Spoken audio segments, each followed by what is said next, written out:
You probably know Kanye West as Ye, the rapper, producer, fashion designer, and presidential candidate who has been making headlines for his controversial statements and actions. But did you know that he also has a billion-dollar sneaker brand called Yeezy, which he created with Adidas? Well, if you didn't, you're about to find out how it all started, how it went wrong, and how it ended.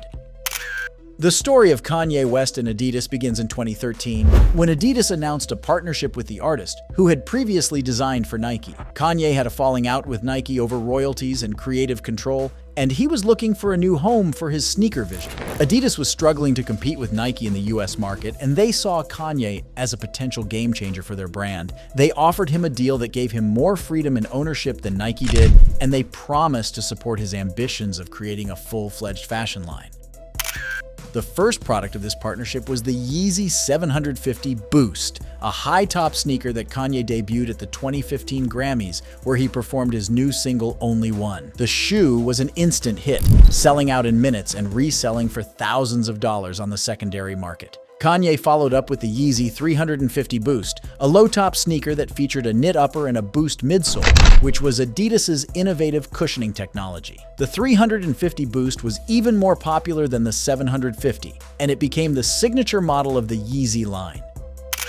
Kanye also launched his Yeezy Season 1 collection during New York Fashion Week in 2015, which showcased his clothing and accessories, as well as his sneakers. The collection was inspired by military and dystopian aesthetics, and it featured oversized and distressed pieces in neutral colors. The show was attended by celebrities, influencers, and media, and it generated a lot of buzz and hype for the brand. Kanye also gave a 20-minute-long speech at the Footwear News Achievement Awards, where he accepted the Shoe of the Year award for the Yeezy Boost. He talked about his passion for design, his struggles with the industry, and his gratitude for Adidas. At this point, it seemed like Kanye and Adidas were a match made in heaven. They had created a cultural phenomenon that transcended the sneaker world and influenced the fashion and music scenes. They had also boosted each other's sales and reputation, and they had established a loyal fan base that was eager for more. In 2016, they announced that they had extended their partnership, calling it the most significant partnership ever created between a non-athlete and an athletic brand. They said they would create a Yeezy-branded entity that would produce footwear, apparel, and accessories for all genders across street and sport. Kanye said, "These past 2 years, Adidas and Yeezy have given a glimpse into our future. This partnership illustrates that anyone with a dream can dream without limitations." But as we all know, dreams can also turn into nightmares. And that's what happened to Kanye and Adidas in the following years. The partnership started to face some challenges and conflicts, both internally and externally, that would eventually lead to its downfall. One of the main issues was Kanye's erratic and controversial behavior, which often put him at odds with Adidas's values and image. Kanye started to make some questionable statements and actions that alienated some of his fans and partners, and that drew criticism and backlash from the public and the media. For example, in 2018, he said that slavery sounds like a choice in an interview with TMZ, which sparked outrage and condemnation. He also wore a "Make America Great Again" hat on Saturday Night Live and met with then-President Donald Trump in the Oval Office, which angered many of his supporters and peers. He also announced that he was running for president in 2020, which many people saw as a joke or a stunt. He also had some mental health issues, which led to some erratic tweets and rants and some hospitalizations.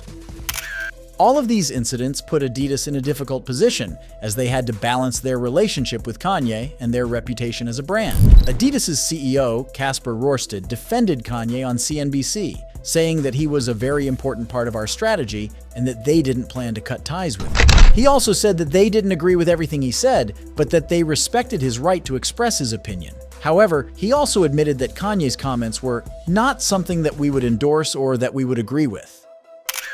Another issue was the production and distribution of the Yeezy products, which often faced delays, shortages, and quality problems. Kanye had a vision of making Yeezy accessible and affordable for everyone, but he also wanted to maintain the exclusivity and hype of the brand. He also wanted to produce the products in the US, but he faced some challenges with the manufacturing and logistics. He also had some disagreements with Adidas over the design and marketing of the products, as he wanted to have more control and input. He also had some conflicts with other brands and retailers, such as Nike and Gap, over the rights and ownership of his designs and trademarks.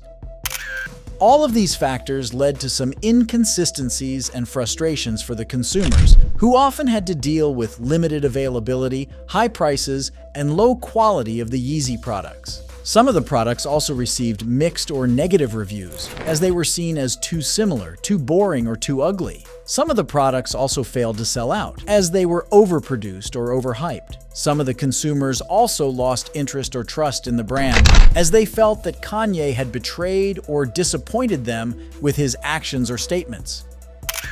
The final issue was the competition and innovation in the sneaker market, which increased the pressure and expectations for Kanye and Adidas. As the Yeezy brand grew and expanded, it also faced more challenges and threats from other brands and players who were trying to catch up or surpass them. Some of the brands, such as Nike, Jordan, and Balenciaga, also collaborated with other artists, celebrities, and designers who created their own sneaker lines or collections, such as Travis Scott, Virgil Abloh, and Demna Gvasalia. Some of these collaborations were more successful or influential than the Yeezy ones, and they also offered more variety and diversity to the consumers. Some of the brands also introduced new technologies and materials, such as Flyknit, React, and 4D, which improved the performance and comfort of the sneakers. Some of these innovations also challenged or surpassed the Boost technology, which was one of the main selling points of the Yeezy sneakers.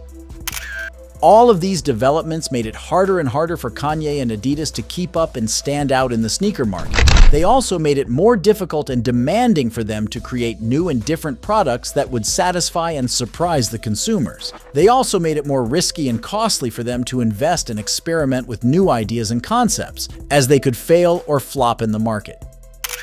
These were some of the main issues that plagued the partnership between Kanye West and Adidas, and that ultimately led to its termination in 2022. After Kanye made repeated anti-Semitic comments in recent weeks, on top of wearing a White Lives Matter shirt at Paris Fashion Week, Adidas decided to cut ties with him, saying that his comments and actions were unacceptable, hateful, and dangerous, and they violate the company's values of diversity and inclusion, mutual respect, and fairness. They also said that they would no longer work with him and that they would focus on their other initiatives and collaborations. This was the end of an era for the sneaker world, and a sad and shocking outcome for both parties. Kanye and Adidas had created a legacy and a phenomenon that had changed the game and the culture, and that had inspired and influenced millions of people. They had also made a lot of money and fame, and they had achieved a lot of success and recognition. But they had also faced a lot of challenges and conflicts, and they had made a lot of mistakes and enemies. They had also lost a lot of trust and respect, and they had damaged a lot of relationships and reputations. So what do you think of the story of Kanye West and Adidas? Do you think they made the right or the wrong decisions? Let me know in the comments below, and don't forget to click on one of these videos.